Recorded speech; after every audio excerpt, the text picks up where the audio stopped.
Welcome to Subramani. After making 3,000-4,000 videos, you run out of topics, and topics are provided for by readers, right? So thanks to this reader, she asked me, should I invest in bonds or bond funds? When she says bond funds, I don't know from where she has picked up that word, but that's not a very typical Indian language. I think what she meant is, should I invest in bonds or in debt mutual funds? Okay, so I could do a full 20 minutes or 10 minutes on types of bond funds, in the sense that type of debt funds. You have cash funds, which is money market funds, right up to gilt with 30-year maturity, the full range of duration and the range of risk is the bond fund. I don't know with what she meant, but I'm assuming for a minute that risk is not what she considered. So we will eliminate credit risk funds, etc. So we are talking only of bonds and bond funds like the Americans do. So should you invest in bonds or should you invest in bond funds?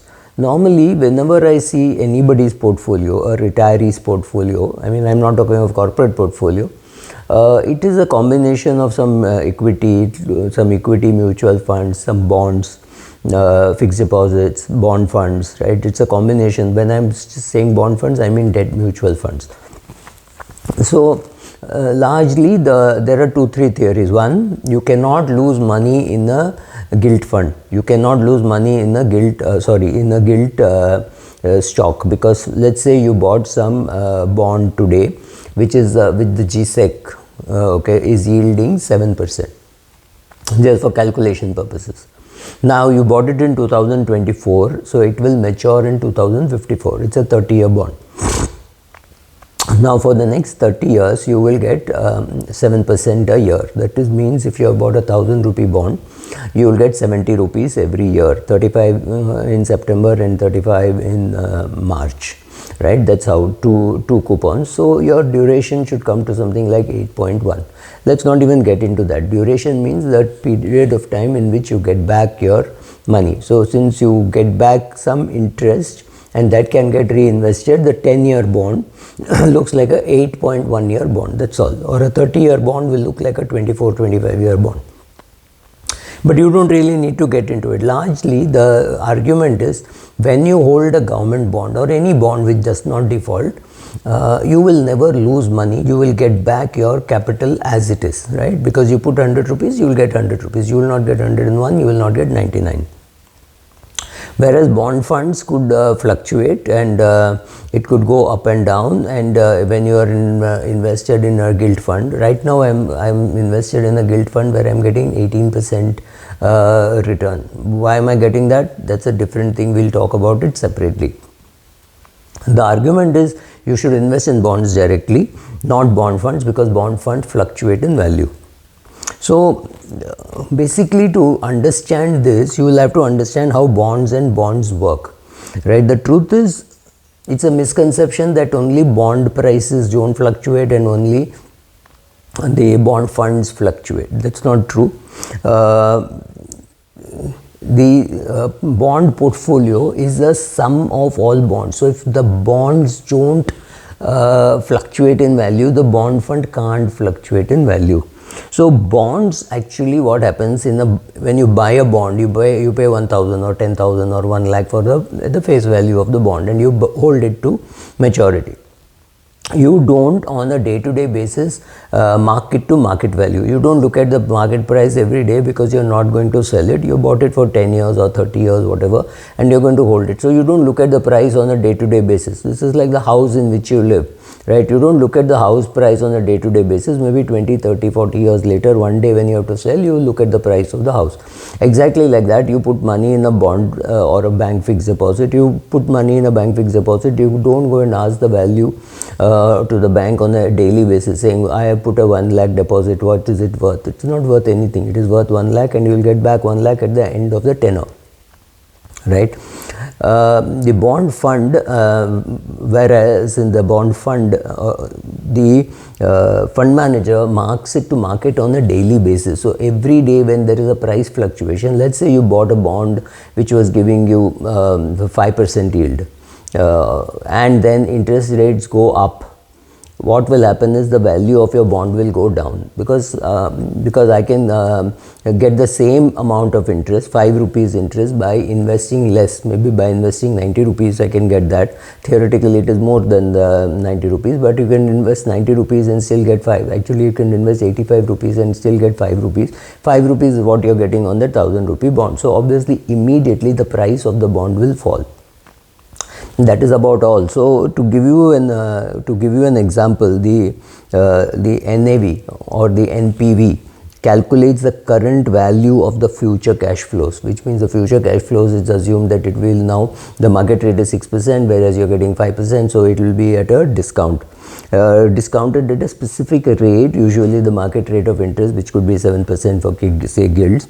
A positive NPV indicates that the bond may be undervalued, and a negative NPV suggests that it could be overvalued. So what are coupon rates? Coupon rates are 7%, which we spoke about. Coupon rates are the rate of interest that you are getting. Why it's called coupon? That's a long example. Let's say you buy a 10-year bond with a 1000 rupee face value and 50 rupees annual coupon, right? 5% annual yield. The duration comes to about 8.1 years. On the same day, your brother puts 1000 rupees in a 8.1 duration bond, which with equivalent risk, both are say G6, right? The next day interest rates go up to 10%. Nothing changes for investor A and nothing changes for investor B. For investor A, the bond still shows 1000 rupees, though he could now sell it only for maybe technically speaking 692 rupees, right? That's a market value, because somebody is able to get the same 5% 5 rupees interest by investing just 692 rupees. Why will he invest 1000 rupees? He can now hold the bond to maturity, receive 50 rupees payments, and 1050 at maturity. The last year interest and bond price come back together. Meanwhile, the bond has been marked to market, and the investor B is now holding 692 rupees worth of bond and is showing a loss of 307 or 308 rupees, but the fund is now yielding 10%, right? Technically, if he were to buy more, he was getting 10% return because interest rates have gone up. Assuming rates remain unchanged and both investors spend $50, 50 rupees, whatever annual yield that they get, both will have 1050 in year 10, right? Nothing really changes. Of course, interest rate could change, and but whatever interest changes in the last 1 year, the bond price will catch up to the face value of the bond, because there's not enough time left, right? So duration is the other thing. So basically, between bond and a bond fund, it is implicit losses and explicit losses. That's all. It doesn't really matter.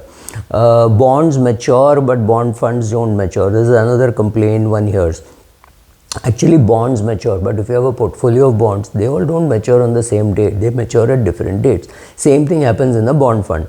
The fund manager keeps buying bonds, and they fluctuate in price. They fluctuate in terms of when it matures. So some bonds could mature in 2024, some in 2034, some in 2054, right? Depending on the bond fund. So if you want a long duration fund, you will have a 30-year bond fund. If you have a short duration fund like a money market fund, it could have 3-4 days kind of duration, RBI deposits and things like that, which will be there in the portfolio. So there is no question of maturity of a bond fund, because he'll keep buying something. One will mature and another thing will come up. So you should not worry too much about that. What are the pros and cons? The pros and cons of a bond is predictability. You know on which date you're going to get interest, etc.